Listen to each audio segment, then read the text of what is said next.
Chapter 5 Unlearn or Else Just before dawn, Derek went to sleep wondering what it would feel like to know who he was. He knew he would dream. He would remember his dream, as always. He often searched the imagery of his dreams for a clue to his identity, figuring that his subconscious was doubtlessly signaling him information about his most personal of all his problems. Often he dreamed he was a robot. Collectively, those dreams were always similar. He might even begin in the survival pod or in the diagnostic hospital, or even in his sleeping quarters in the house he had had in Robot City provided for himself and his friends. Often he would accidentally uncover the key to perihelion. He would open a console panel, or open a cabinet, or even find it in his life suit, and he would always use it. The destination invariably filled him with keen disappointment or even despair, for it would always be another place where he had been during the last few weeks, subtly altered, more menacing perhaps, but always fresh in his memory. Never did he dream of a place he had been before he lost his memory. There would be an accident, he would fall down a chasm opening up beneath his feet, a worker robot would misfunction and slice him open, or something else equally disastrous would happen. But he would feel no pain. There would be no blood. He would look on his injured body and see his skeletal structure revealed by his wound. But not his skeletal bone. And therein lay the serious rub. For he would have no bones to break, no flesh to tear. His skin would be plastic and his skeleton would be metal. There would be blinking lights where his muscles should be and wires instead of arteries. And he would feel no pain, no life and death anxiety about the wound. Only a calm, overwhelming urge to repair himself as quickly as possible. At that point the dream always ended, with Derek waking up in a cold sweat, staring at his hand and wondering if it wasn't programmed to tremble at irrational fears, fears that he'd always been programmed to experience at random intervals. He always settled back to sleep with an effort, and though not a reflective man, he would invariably wonder, just for a moment, if, after you got past the obvious, there really was any difference between feeling like a human and feeling like a robot. Sometimes the same dream, or a close variation on it, would begin again.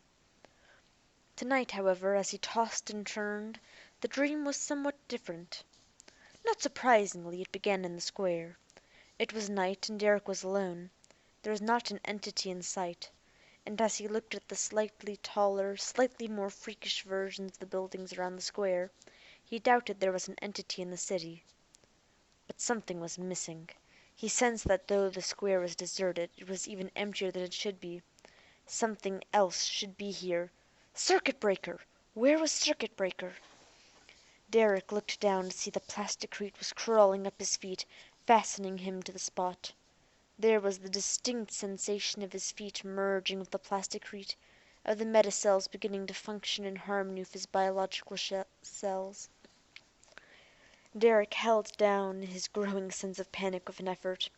He did not know which he feared more, the conclusion or awakening before he learned what it might be. In a matter of moments the metacells completely smothered Derek. So thoroughly had the metallic cells mingled with his own that he did not know where they ended and where his began. Strangely, he felt himself to be wider, taller, more physically substantial in every respect. He could not see nor move, yet he found he had no yen to do either. He had become circuit breaker itself, gathering in the energy of the starlight, transforming it, amplifying it, and casting it out. He was stronger, sturdier, and more solid than he had ever been before.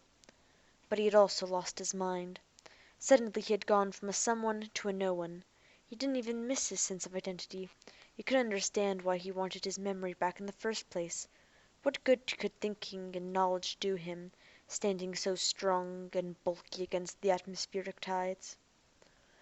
Derek awoke gradually. A profound feeling of mental displacement aggravated him during those moments in which his mind hovered in the regions between waking and sleeping. In fact, those moments stretched out for an uncommonly long time. Both his immediate future and immediate past seemed hopelessly out of reach. But the future already beckoned. He realized that for the last several moments he'd been listening to a loud pounding on the door. He recalled an appointment with an annoyance. It was too bad. He half wished he could return to sleep. He could certainly use it. Oh well, there's nothing I can do about it now. He rubbed his eyes.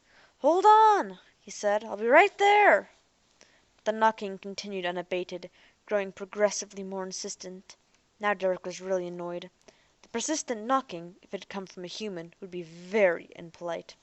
But robots had no choice but to be polite, regardless of the circumstances. What kind of robot would be so obviously predisposed toward the overkill of unnecessary knocking? Derek suddenly realized, "Oh no, I'd forgotten. It was Harry!"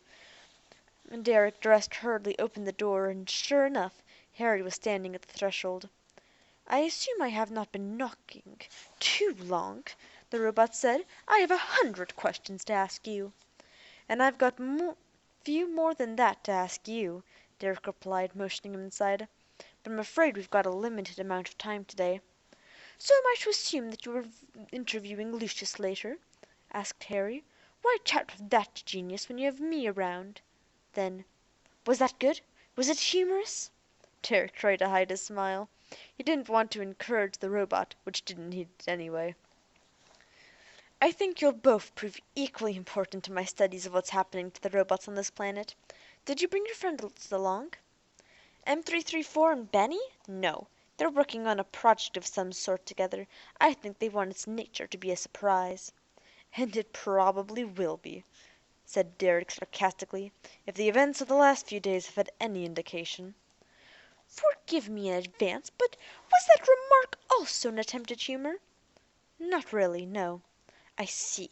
You must understand it's often difficult for a robot to understand what a human's tone of voice means," said Harry, again, very politely. Derek decided to take the question seriously. "It was a casual observation, a commentary laced with what I presumed to be a light-heartedness, an attitude which frequently gives rise to humor." "It sounded sarcastic, in so far as I can comprehend these things." "Did it now? Maybe M33 should be here after all. Our conversation last night was your first real contact with the human race, wasn't it?" said Derek, punching up a cup of coffee from the dispenser. "Yes, and an auspicious one it was, too." "Whose tone is elusive now, Harry? How long have your pathways been consumed with the objective to achieve humor?" "Since the replicating disaster that almost destroyed Robot City, which you saved us from, thank you very much." "And since then you've been pursuing your goal of the single-mindedness characteristic of robots?" "How else?" "How else, indeed. Hasn't it ever occurred to you that even humor has its time and place, and that the average human being simply can't bear to be around someone who answers every query or makes every casual observation with a smart remark? It gets predictable after a while, and can cause an otherwise pleasant social situation to undergo rapid deterioration. Which is another way to say that it gets boring, dull, mundane, predictable. It fails to elicit a proper response." "Robots can't laugh," said Adair cryptically, sipping his coffee. As bitter as bile, it was exactly what his nerves cried out for. "I see you've deduced the basic conundrum in which I've found myself since I embarked on my little project." "Believe me, it's obvious. But seriously, Harry, how would you react if you were walking down the street and a manhole suddenly opened up beneath and you fell in?" "What is a manhole? Is that some kind of sexual reference?" No. A manhole's an opening in the street, usually covered, through which someone can enter into a sewer or a boiler." "Can you be certain that there is nothing covertly sexual in those words? I have been diligently studying the craft of the double entendre, but there is much I have yet to grasp, because all I know about human sexual matters is what the material the central computer calls up for me." "I must personally inspect that material as soon as possible. But to keep to the main subject, how would you feel if you fell down a manhole?" Harry almost shrugged. "I feel like I would go boom." "Seriously?" "My logic circuits would inform me that the end was near and, knowing me, would close themselves down in an orderly fashion before I suffered the indignity of random disruption." "I see. And how would you feel if you were walking down the street and saw me falling down a manhole?" Why, logically, that should be hysterical. Unless, of course, you went splat before I could fulfill the demands of the first law. Hmm. You see, in such an eventuality you would identify with my loss of dignity, and, were you human, would relieve your anxiety by laughing. Before you rescued me, that is. The question is, how can you relieve anxiety if you can't laugh? Everyone can agree it's funny.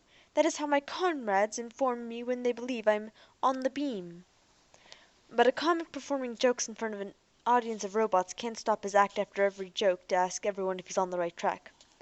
There are ways around it. It is customary in a formal situation for robots to nod their head if they think something is funny. At least, that is what I'm trying to convince them to do. Derek finished his coffee in a gulp and immediately punched up a second cup. I see you've given this some thought. One or two. An attempt at irony? No, at a joke. I think that for other robots to find your sense of humor worthwhile, you're going to have to think of angles that relieve their own robotic anxieties. I'm not exactly sure what those would be. You could make fun of their phobias, or you could write and perform skits about a robot who's so literal-minded that he sometimes can't understand what's really going on around him. Some of Shakespeare's characters have that trait, and they're human, but it makes sense that a robot character would exaggerate things to ludicrous lengths. You mean a character who understands the letters of the words, but not their shades of meaning. But the audience will. As robots, they will naturally have post-traumatic anxieties concerning their own literal-minded traits relieved by identifying with him. He doesn't necessarily have to be sympathetic, even. You could have the kind of personality robots would love to hate, if they are capable of either emotion. What kind of anxieties do humans have? It's difficult for me to say. I don't remember any humans. I've just read a few books. Many of Shakespeare's jokes, his puns, his slapstick, have a ribald, bawdy humor that strikes me slightly off-color today, despite the gulf of centuries between us. So I guess it's safe to say that there's always been a certain amount of sexual anxiety in human beings, and one of the ways they relieve it, or learn how to deal with it, is through humor. Harry nodded as if he understood what Derek was talking about. Now if only I could feel the same, Derek thought. I am strictly on shaky ground here. In that case, you could explain an old spacer joke to me that I've been trying to work into my act. Okay, your act? My act. Until now I've only told jokes to my personal acquaintances, comrades who understand what I am attempting to do. But I've been preparing a presentation for an assembly. An act. How many jokes do you have? A couple. I failed to generate original material, so I have been investigating the vocal rhythms behind existing jokes. To hone your timing? Yes, insofar as I comprehend what the talent includes. And there are no voice tapes for me to investigate, though the reference texts contain frequent entries on such material. Okay, Harry, said Derek, chuckling at the concept of all this as he folded his arms across his chest and leaned against the counter. Fire away. With post-haste, sir.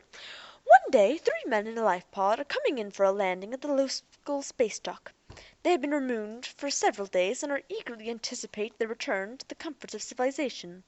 One man is a settler, another Auroran, and a third is a Solarian. Derek hid his grin in his palm. Harry's delivery was indeed awkward, and his few gesture bore little connection to what he was saying, but a solid effort was apparent. Also, the unlikely combination of the characters' abbreviations already promised interesting interaction. Historically, there was much social friction between the groups. Aurorans and Solarians both disliked settlers because of their recent third-class colonization of the planets, and there had never been much love lost between the Aurorians and Solarians, especially since the latter had mysteriously abandoned their world and vanished. Derek already made a mental note to tell Ariel this one. So, 3 men are just overhead the dock when suddenly a freighter's radar malfunctions and the giant ship crosses directly in front of their flight path. A crash is inevitable, and the 3 men prepare themselves for their last moments. A logical thing to do, said Derek. Immediately he feared that his words might have disrupted Harry's rhythm, such as it was, and so resolved to remain quiet for the duration of the joke. Harry, on the other hand, continued doggedly as if nothing had happened. All of a sudden, mere instants before the crash, all three men are bathed in the yellow light, and they disappear into thin air. They look around, and they fail to perceive their pod, the freighter, or the docks. They are in some kind of indefinite pool of blue light, face to face with a strange man with a wreath of leafy twigs around his head. The strange man has a white beard, wears burlap robes, and carries a wooden staff. The men realize they are in the company of some kind of deity. "I am known throughout the spheres of space and time as he who points the fickle finger of fate," the man says, "and I have come to point the finger at you." And true to his word, he points at the settler and says, "You shall live throughout the next few moments, but only if you promise never again to drink any sort of alcoholic beverage. Ever. The moment you take a drink, regardless of how many years from now it is, you will die an instant death. Do you understand?" "I do, sir," says the settler, although it's not much asking from a settler to expect him to forego the delights of alcohol for an entire lifetime. "Perhaps it is," says he who, "but my demand stands none the less. I repeat, the instant the liquid containing alcohol touches your lips, you shall die as surely as if you had died in the crash." "Then I agree," said the settler reluctantly. And he who points the finger to the Aurorans and says, "You must give up all greed." "I accept," says the Auroran at once. "It's a deal."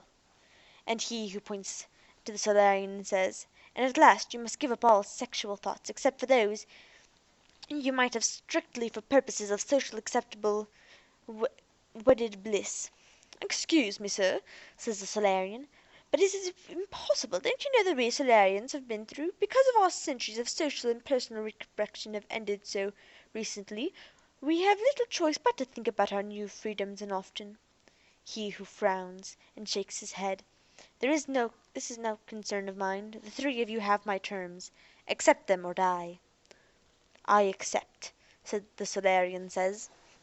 There's another flash of blinding light, and the three men find themselves standing on the ground as in the distance their pods crash spectacularly into the freighter. They all experience profound relief. The settler wipes his forehead and says, "I'm ecstatic that this little episode is concluded. Look, yonder is a bar. Join me as I down some spirits by way of celebrating our good fortune." The Auroran and the Solarian agree. They both desire liberation, and in addition desire to see what happens to the settler. Indeed, the very second that the settler consumes his first drink he dies on the proverbial spot. "Leaping galaxies! The strange man was speaking the truth," says the Auroran. "We must vacate these premises." The Solarian agrees enthusiastically, but on the way out the Auroran espies a rare and valuable jewel beneath a deserted table. The Auroran cannot resist, and just as he bends down to pick up the jewel, the Solarian dies. Harry ceased talking, and the longer Derek waited for the robot's next word, the more apparent it became that the joke was over. At first he didn't understand, and he had to visualize the scene it must have happened.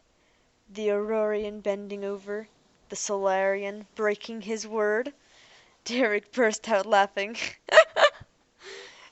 That's a pretty good joke. Very unpredictable. "I understand that, sir," Harry said. "I realize that the narrative leads to believe the Auroran is next, but I fail to comprehend exactly what the Solarian could possibly have been thinking of. The central computer has thus far been unable to find material that would enlighten me. Would you care to explain?" "No, no, I really do believe there are some things a robot was not meant to know." "Do I have your permission to ask Miss Ariel the same question?" "Not before I ask her something slightly similar."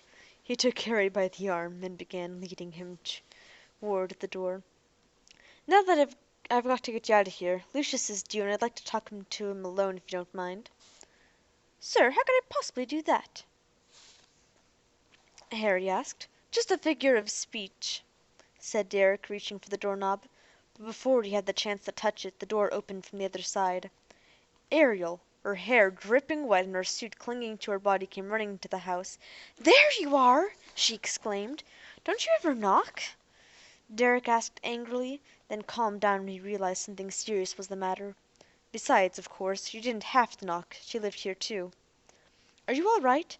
"Yes, of course. Woodruff and I found "Well, out of it!" exclaimed Derek. "I was at the reservoir this morning," she said haltingly. "I was in the reservoir, and I felt something strange. It was Lucius. His post-ironic brain had been partially destroyed. "What did you say?" asked Derek as the room began to spin. "Lucius has been deliberately sabotaged to the utmost degree. You might even say he's been murdered." "Ridiculous," said Harry calmly. "Only an outsider would have committed such a deed, and that's impossible. The city would have responded to an alien presence." "Not necessarily," said Derek, thinking of Dr. Avery, who kept an office here, and whose arrival surely would not activate the city's automated warning devices. "It's no accident," said Ariel firmly. "I think you'll agree.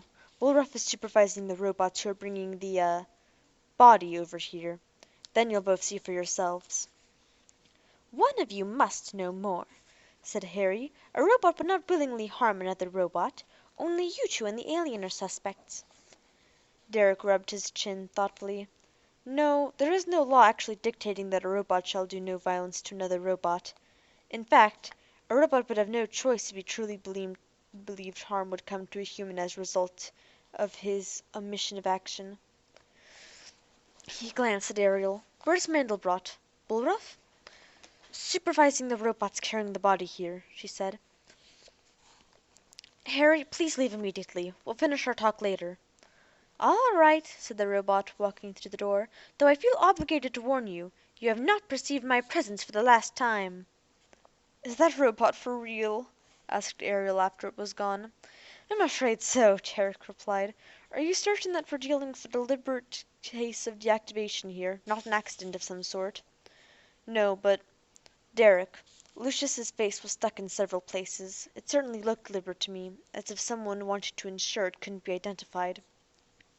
"Which is impossible, because most of its parts contain serial numbers which can be traced." "Exactly. So whoever did it must have realized that in mid-act and then thrown Lucius into the reservoir in the hope that it wouldn't be found. Or, if it was found, it'd be so rusty that most of the serial numbers would be obscured. And unless we're an unidentified intruder, which seems unlikely, a robot was responsible." "Amazing, isn't it?" Derek nodded. "Absolutely. What were you doing in the reservoir?" Ariel blushed, though Derek couldn't tell if it was from anger or embarrassment. "I was taking a swim." "Fully dressed? Say, you've been losing weight, haven't you?" he asked, looking her over with wide eyes. "You'll never know. Derek, how can you be flip at a time like this? To lose Lucius so early in his career, I know. The galaxy has been robbed of a great artist, I fear. Tragic, simply tragic. I have to laugh, Ariel. It's the only way I can deal with it. And right now I don't care if you understand or not. Now be quiet and let me think." Ariel blinked in surprise, and jerked her head back as if he had taken a swipe at her. But she did as he wished. Derek stared at the wall and tried hard to remember when he and Mandelbrot had parted company with Lucius. There had been a few hours remaining until dawn. Had Lucius said anything about where it was going or what it was going to do? Nothing in particular that Derek could recall, just that it was going to close down for a few hours before beginning to work on its next project. No, there wouldn't be any clues. Lucius certainly couldn't have predicted or even suspected that it would be murdered. Can you call the shutdown of a robot murder? Derek asked himself. Or is murder too strong a word to use when talking about a machine, regardless of its level of sophistication? A few moments later, however, Derek realized he wasn't ruminating on the incident so much as he was repressing a profound sense of outrage. During their few hours together, Lucius had begun to mean something special to him. True, there was the possibility that he was overreacting because of his already well-established affinity for robots, but throughout his short life that he could remember, he had demonstrated a special appreciation for intelligent life in all its manifestations. Lucius was a robot, Derek thought, but I fear I shall never see its like again. Derek realized, after the fact, that he had paraphrased a line from Shakespeare's Hamlet. This reminded him of the promise he had made to Lucius, and he mulled over the implication of this promise for long minutes after Mandelbrot and Woolruff had escorted the robots carrying Lucius inside, after they had laid Lucius on the table. Evidently, Mandelbrot or Ariel must have ordered the robots to depart, because Derek never recalled giving such an order. For a while he looked at the battered and distorted face. Derek hoped he would be able to discover that it was a dreadful mistake, that it really wasn't Lucius there after all, but some other robot. But the size was right, the model was right, the color was right. The unique identifying features that all city robots possessed to some degree were right. But most of all, the feeling in Derek's gut was right. Lucius was indeed dead, murdered. The logic circuits of its postronic brain had been removed with precision, but the personality integrals had been left in the brain cavity, left to be permanently damaged in the reservoir. So Lucius's unique abilities at logic might still exist, but the interaction between brain and body would probably never again be achieved. The personality was gone forever. "Excuse me, everyone," Derek said, actually aware that his friends were staring at him, waiting for his response. "I'd like to be alone with Lucius for a few moments." And then, after they had left, Derek cried. He cried in pity and remorse, not for Lucius, but for himself. This was the first time he could remember having cried. When he finished, he felt only marginally better, but he had some idea of what he had to do, and who to look to for an answer.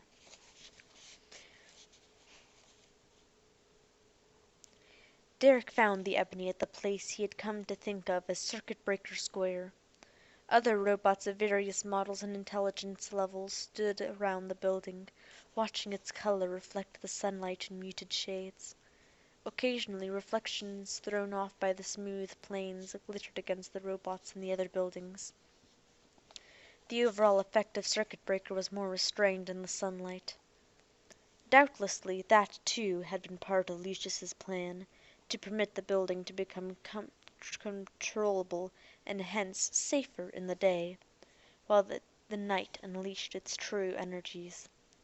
He would have to find out upon what principle the solar batteries worked. That was another question Lucius would no longer be able to answer personally. However interesting it was on the purely scientific level, it did not seem especially important in light of recent events. The Ebony stood at the edge of the perimeter, its head never turned to the building. It was watching the other robots instead, as if it was searching for some meaning in their activity, or lack of it as the case was. The Ebony stood straight and tall, with barely a nuance Derek could call remotely human. It was easy for him to imagine a black cape hanging from the Ebony's shoulders, easier still to imagine it standing on a hilltop and glaring in defiance at a gathering storm. "Blow wind and crack your cheeks," Derek thought, recalling a line from King Lear. Trying his best to look casual, as if he were simply taking a stroll, Derek walked to the Ebony and said, "Excuse me, didn't I see you here last night?" "It is possible, master," replied the Ebony, bowing its head and shoulders slightly as if to take note of the human's presence for the first time. "With all the other robots?" "I was in the square, but my circuits do not acknowledge the fact I was with other robots." "I see by your insignia and model that you are a supervisor robot." "That is true." "Exactly what are your duties?" Derek asked casually. With an almost stately turn of its head, the Ebony turned toward Circuit Breaker and waited until the length of silence between them became quite long, deliberately for a kind of dramatic effect. It seemed to Derek. An answer was intended, but so was the space of waiting. Derek began to get a seriously queasy feeling in his stomach. Finally the Ebony said, "My duties are floating. I am programmed to ascertain what needs to be done, and then to do it, or to otherwise see to it. All of this is up to your discretion. I am a duly designated rogue operative.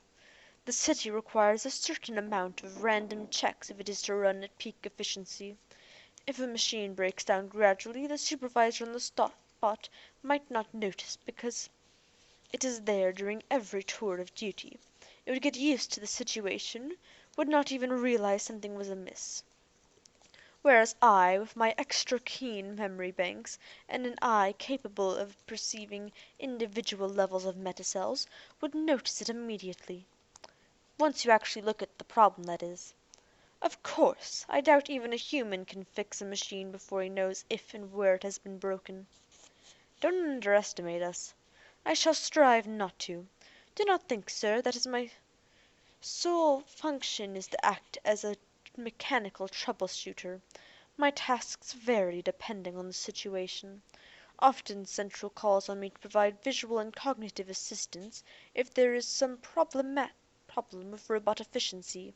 Not that my comrades ever function at less than their peak, but because sometimes they cannot be certain that they are directing their energy to the best advantage of all.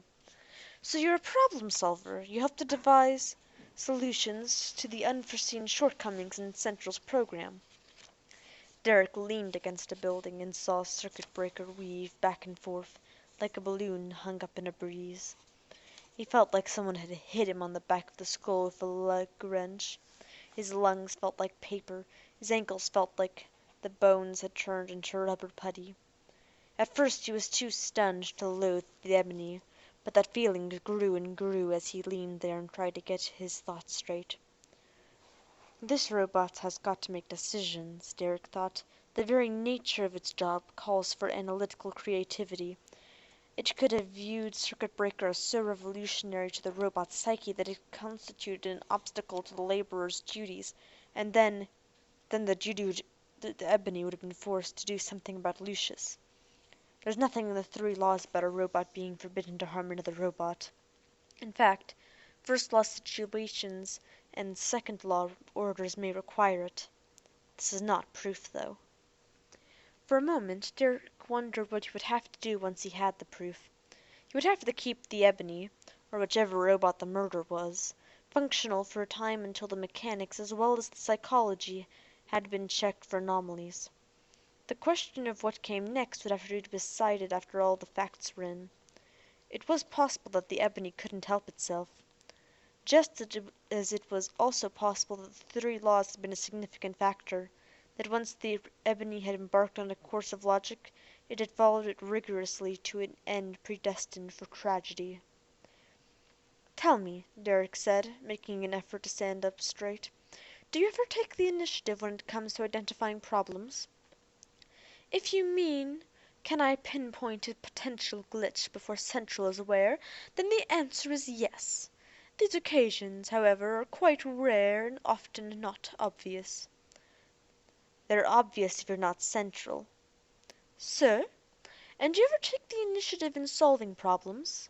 "I have, and Central has had to fine-tune them, too. But not all the time." "I see I must be exact about this. Central has only fine-tuned 3 out of 47 of my solutions. Have I satisfied you so far with my answers, sir?"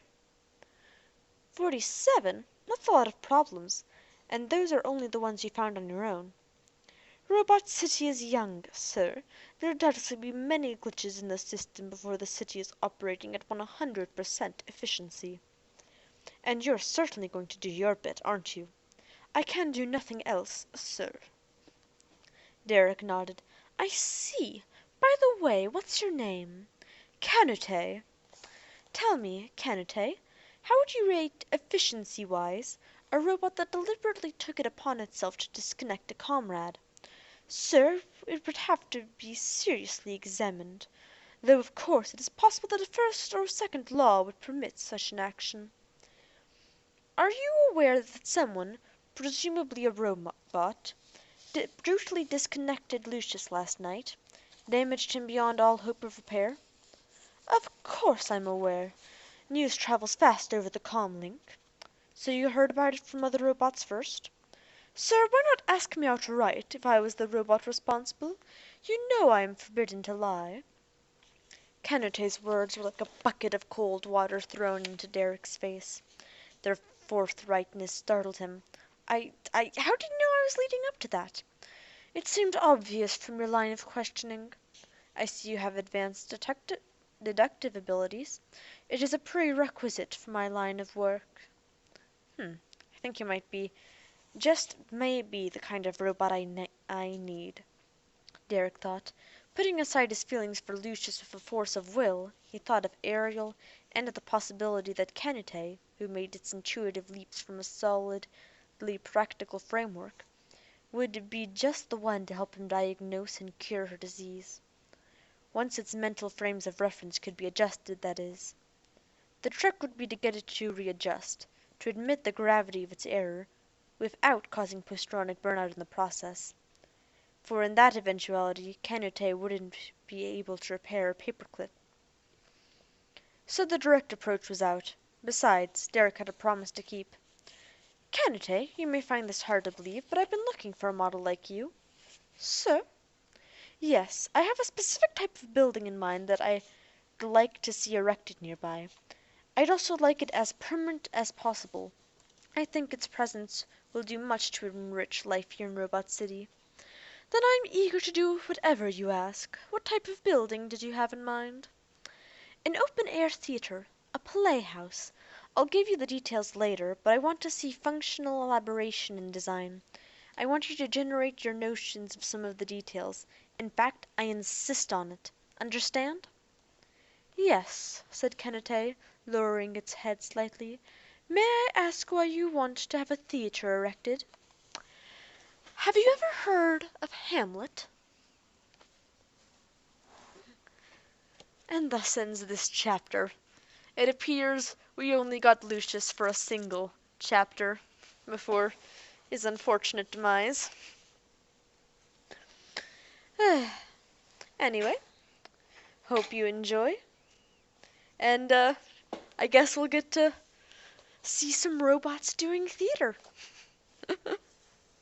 All right. Bye.